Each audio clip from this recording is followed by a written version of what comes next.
Nama saya Rudi.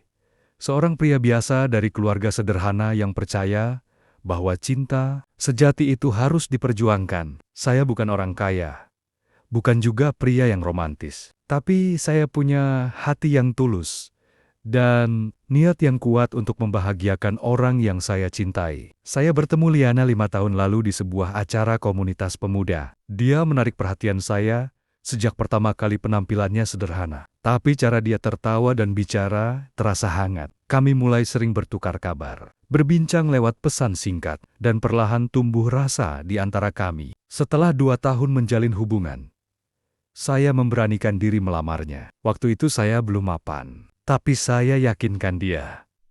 Aku mungkin belum punya apa-apa, tapi aku janji akan kerja keras buat bikin kamu bahagia. Dia tersenyum, menatap saya penuh keyakinan, dan menjawab, "Aku percaya sama kamu, Mas." Kami menikah dengan sederhana, hanya dihadiri keluarga dan sahabat dekat. Tak ada gaun mewah atau gedung megah, tapi hari itu adalah salah satu hari paling bahagia dalam hidup saya. Saya merasa telah menemukan separuh jiwaku. Setelah menikah, saya bekerja lebih keras. Saya ambil lembur, buka jasa servis elektronik di rumah, dan bahkan sempat jualan online barang-barang elektronik kecil. Semua saya lakukan dengan satu tujuan, supaya Liana tidak kekurangan. Saya ingin dia bisa menikmati hidup yang lebih nyaman, tidak perlu lelah bekerja, dan kelak bisa menjadi ibu rumah tangga yang tenang bersama anak-anak kami. Setiap pulang kerja, walau badan remuk, hati saya lega ketika melihat Liana tersenyum menyambut saya. Setidaknya,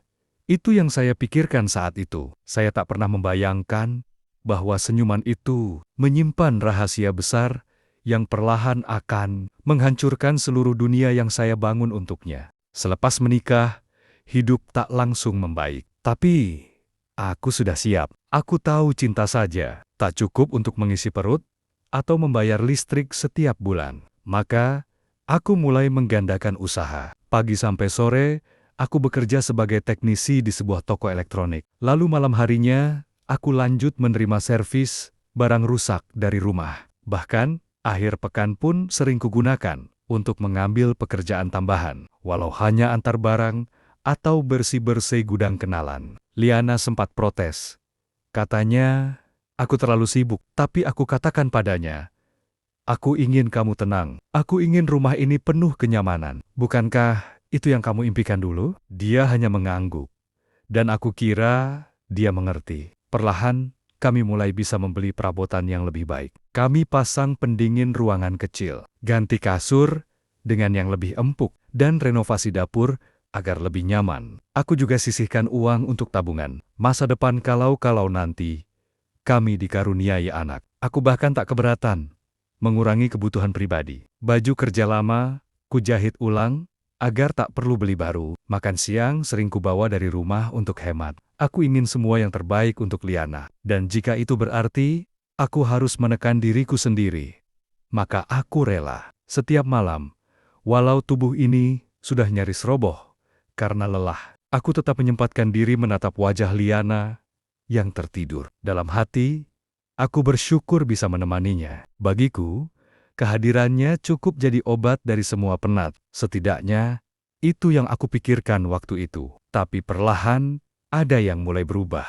Liana tak lagi menyambutku dengan pelukan hangat atau senyuman lembut seperti dulu. Ia lebih sering sibuk dengan ponselnya, lebih sering keluar rumah dengan alasan ketemu teman lama, dan makin jarang menanyakan kabarku. Tapi aku berpikir, mungkin dia hanya bosan. Mungkin aku memang terlalu sibuk, terlalu sedikit meluangkan waktu untuknya. Maka, aku merasa bersalah. Dan seperti biasa, aku menyalahkan diriku sendiri. Aku tak pernah menyangka bahwa semua pengorbanan ini bukan sedang kubangun untuk kehidupan bersama, melainkan sedang kususun untuk orang lain menikmati hasilnya. Hari-hari terasa berbeda. Rumah yang dulu hangat, kini seperti tempat singgah sementara. Suasana hening, bukan karena kedamaian, tapi karena jarak yang tak kasat mata. Liana, perempuan yang dulu kupeluk setiap malam sambil berkata, "Terima kasih sudah bersamaku." Kini, seperti orang asing di bawah atap yang sama. Perubahan itu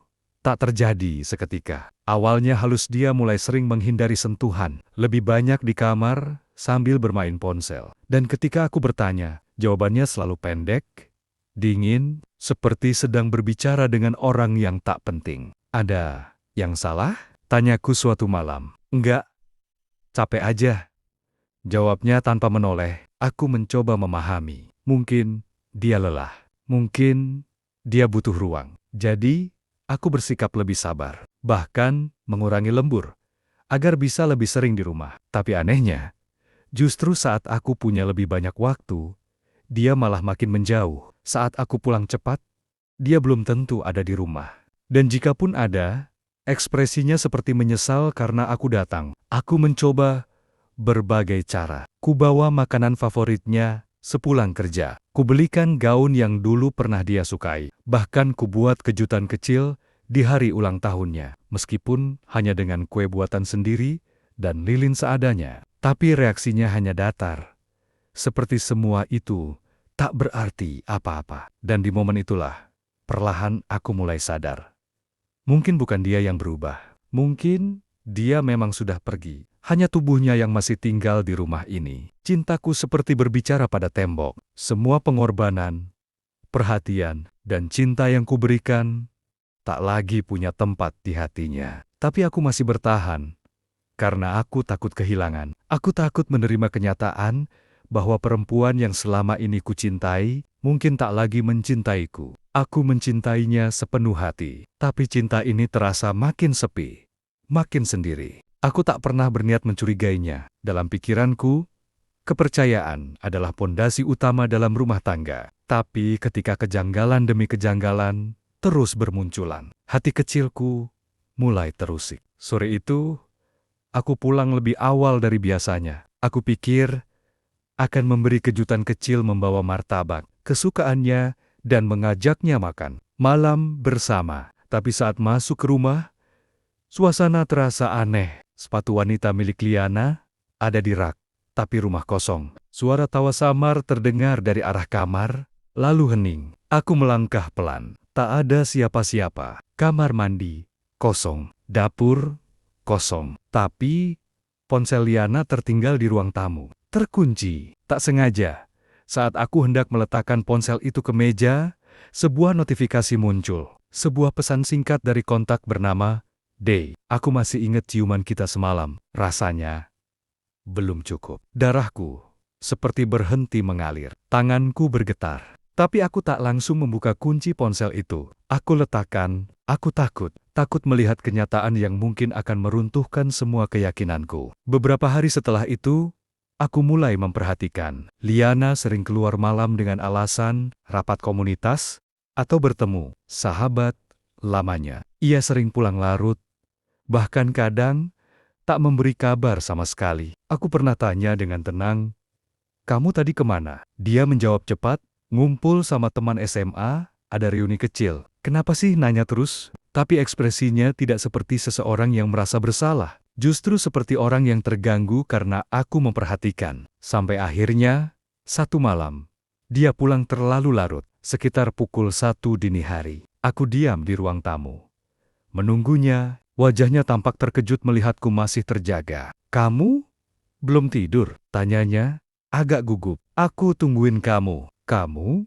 Kemana aja?" Dia tak langsung menjawab, hanya melepas jaket dan masuk kamar tanpa banyak kata. Tapi saat dia pergi ke kamar mandi, aku melihat jaketnya terjatuh. Dan dari saku dalamnya, ada parfum pria, merek yang aku tidak pernah pakai. Saat itu aku tahu, aku tak bisa lagi pura-pura tidak tahu. Cinta ini sudah retak, dan serpihan-serpihan kebenaran mulai menggores hatiku. Aku tak tidur malam itu. Duduk sendiri di ruang tamu, menatap kosong ke arah pintu kamar yang tertutup rapat. Dalam kepalaku, berbagai kemungkinan berputar, alasan, pembenaran, harapan bahwa semua ini hanyalah kesalahpahaman. Tapi hatiku tahu, ada sesuatu yang rusak dan tak bisa diperbaiki dengan kata-kata manis atau permintaan maaf. Keesokan harinya, saat Liana pergi, aku nekat membuka ponselnya. Aku tahu itu salah,